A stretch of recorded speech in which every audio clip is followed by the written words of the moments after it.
What do you tell any Trinitarian, whether they be an apologist or a university professor or a pastor or a teacher? What do you tell them when they are teaching on the Trinity or trying to explain that God is a Trinity? The simple answer is Philo of Alexandria, because it was Philo of Alexandria who influenced the early Greek philosophers, the church fathers, to develop a Logos Christology, which resulted in a defense of the Trinity doctrine. So, to beat any Trinitarian, all you have to say is Philo of Alexandria. There is so much evidence, insurmountable evidence, that Philo played a significant role in the development of Christian theology, especially that of the Trinity. I provided videos on Trinitarian doctors of theology, doctors of divinity, doctors of philosophy, where they confirm the data in my book, Philo's Trinity. One of the professors that I really like his book was Dr. David Runia and Philo in early Christian church literature. And I also like Dr. Edersheim with his Life and Times of Jesus the Messiah. You'll find very powerful evidence there. But then lately, I've given you a video on Dr. William Lane Craig, where he teaches that Philo played a very important part in the development of the Logos Christology. And then we have Dr. Laria Ramelli, who teaches that Philo influenced all of the patristic fathers, all of them. And I agree 100% with that. Today I'm going to present a video, Dr. John Hamer, and I want you to notice how the philosophical terms fit perfectly with the Trinity doctrine. I have to do a correction also. He said that Philo influenced Clement of Alexandria and Origen especially. But I want to correct that. Philo influenced all of the apostolic and ante-Nicene fathers. All of them. There is too much evidence for this. And we're getting ready to sound the shofar, so that we can tell them that God is one and Jesus Christ is God manifest in the flesh. But there is no Trinity. The Trinity that's being practiced today or taught today is philosophical, allegorical, and it's completely pagan. Okay, so let's go back to Philo. So another very interesting thing. So we talked about all this allegory and how this is actually common in Greek-speaking, actually for Greeks for their own mythology, and also for other Greek-speaking Jews for their interpretation of the Hebrew Bible, the Septuagint. Let's go back to another one of Philo's major ideas, and this is his conception of logos. So the heart of a bunch of his ideas, and it's actually all over the place throughout all his texts, Philo derives when he's doing all of his allegorical reading of Scripture is to kind of winnow out and to bring forward and explain his idea of logos, which is this amazingly important Greek word that means everything from word, but not so much just like a individual word, but word itself in a bigger sense, discourse, reason, logic, all kinds of different things logos means. For Philo, he says in different places, logos is the firstborn of God, which is to say the highest intermediate between, highest intermediate being necessary to bridge the enormous gap between the infinite and humans. So inasmuch as Philo, as we were just saying when I explained, we kind of did that whole God is all of this stuff, right? And Philo went on and on and on in that address of oneness, this way too much that God actually represents.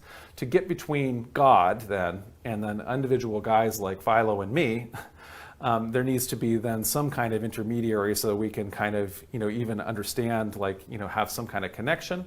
And the most important intermediating bridge between God and individuals is the logos. which Philo then calls here the firstborn of God.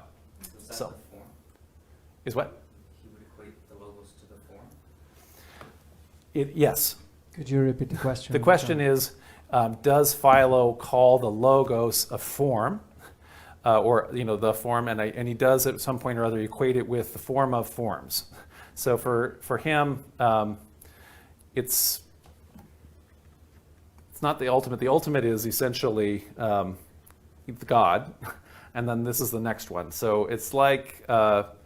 So Aristotle has like a demiurge, so there's like the different kinds of levels, essentially the very first one after God, so form after God. So Philo writes, for the Father of the universe has caused him, the Logos, to spring up as the eldest son, whom in another passage, Moses, so again he's quoting Moses, or he's deriving this from Moses, or his allegorical interpretation of Moses calls the firstborn, and he, who is thus born, imitating the ways of his father, has formed such and such species, looking to his archetypal patterns. So essentially, all of creation is happening through this form of the Logos, God's Logos. So in different texts, we can't go into it as a really long, complicated, different way, and it's actually somewhat contradictory sometimes, all the different things. Philo's also a mystic, and so he has different ways that he thinks about the Logos, but he calls the Logos as things such as the form of forms, so that's almost like what Plato's good is. The firstborn of God, who is then unbegotten also. Divine wisdom, the daughter of God. He goes through a whole long way in which the form of God is, or the Logos is neither male or female, or is actually both, and so therefore can be, even though wisdom in both Hebrew and Greek is a female word, and so therefore the female divine, we shouldn't get all hung up about that, he says. So essentially it's both the Son of God and the daughter wisdom.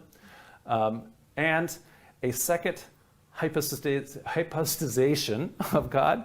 And so if you might be aware of this word hypostasis, but only if you're a Christian theologian. so we'll get to or maybe if you're Valerie. Sorry. Yeah. And so anyway, a second hypostasization of God in the form of God's creative powers. So in other words, the Logos in some senses essentially is God, but different from the Creator, the hypostasization of God's power, so essentially a second person of God, and the mediator then between the Creator and the created universe, and the thing that's filling the universe, and mediating between the two different portions of God, the justice and the mercy. So there's all kinds of different things in this conception of Logos. But what's especially interesting, because otherwise Philo would just be his own speculation, and he doesn't have any descendants in this. But how much the Logos then makes it into Christianity's own peculiar theology. And so in the retelling of this same Genesis story that we've been reading Philo's commentary on from the fourth gospel, as we say, that's attributed to John, in the beginning was the Logos, and the Logos was with God, and the Logos was God. I mean, it's usually, we say word, we're not using that Greek, but the Greek here is the Logos. He was in the beginning with God, all things came into being through him, and without him, not one thing came into being, right?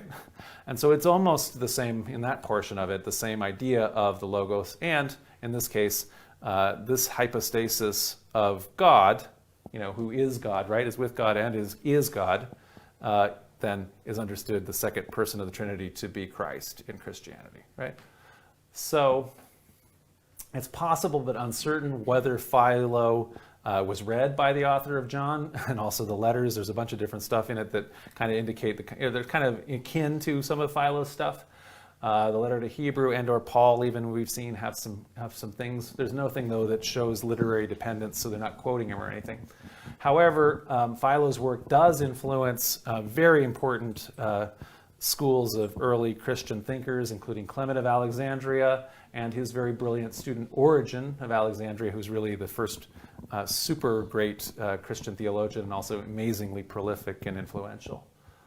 So especially influential in just more or less securing for antiquity and the Middle Ages for Christians allegorical interpretation of Scripture. So in that sense, I mean, whereas it may not indirectly and also somewhat directly, Christianity, Philo is arguably sort of massively influential over especially then interpretation of Scripture, but also gave a lot of tools to later Christian theologians in developing doctrines like the Trinity.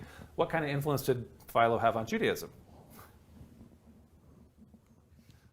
Not much. No, go ahead. It was Philo of Alexandria who gave us God, Word, and Wisdom, which is the formula that Theophilus of Antioch used to teach on the Trinity for the first time in his writings. Philo gave us the Logos Wisdom, which is second messenger, which resulted for the early church Greek fathers as a way to teach on John 1:1 as Christ existing or pre-existing, before Bethlehem. And this is called the Logos Christology that developed by the church fathers, Catholic fathers, in the 2nd and 3rd centuries. Philo gave us the three persons using Genesis 18, where God appears with two angels. But to Philo, he had to allegorize it and make it into something that it was not. So he made it into three divine persons. And he said that it was God and his two primary powers that have always been together. And the middle one is the I am, and the other two divine persons are his like bodyguards that are always with him. So he called the Logos the firstborn of God, as you'll see in this video, or as you saw in this video. A second hypostasis is what is derived from this. And he's also the mediator between God and the world. So there's plenty of data to have given the Catholic fathers enough ideas for them to form the Trinity. And yes, the influence that Philo had on these early church fathers gave them enough to develop the Trinity doctrine. And I want you to understand this, that there's no more debating. No more debating. When a person starts talking about the Trinity, you start talking about Philo of Alexandria.